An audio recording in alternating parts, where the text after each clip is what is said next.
ಎಂದೆನಿಸಿಕೊಂಡಿರಬಹುದು. ಆದರೆ ರಾಮ ಬ್ರಹ್ಮಾಂಡ ನಾಯಕನು.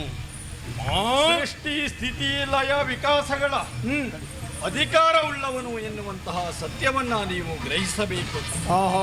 ತಂದೆ, ಈ ರಾಮನೊಡನೆಂತಹ ನೀವು ಮಾಡುವಂತಹ ಸಂಘರ್ಷ ಅತ್ಯಂತ ಹೆಡ್ಡೆತನದದ್ದು ಎಂದು ನಾನು ಭಾವಿಸ್ತೇನೆ. ಯಾಕೋ ಬೆಳಕಿನ ವೇಗದಲ್ಲಿ ಸಾಗಿದರು ಅಂಬರಕ್ಕೆ ಕೋಟಿ ವರ್ಷ ಸಂಚರಿಸಿದರು, ಕೊನೆಯನ್ನ ನೋಡುವುದಕ್ಕೆ ಸಾಧ್ಯವಿಲ್ಲವನು. ಅಂತ ಬ್ರಹ್ಮಾಂಡ ನಾಯಕನ ರಾಮನಿದ್ದಾನೆ. ಅಂತ ಅಂಬರವನ್ನ ಕತ್ತರಿಸುತ್ತೇನೆ ಎನ್ನುವುದು ಕೇವಲ ಮೂರ್ಖತನವಲ್ಲವೇ ತಂದೆ? ಓ ತಂದೆ, ನಿಮ್ಮ ಮಾತು ಹೇಗಾಯಿತು ಬಂದಿರ?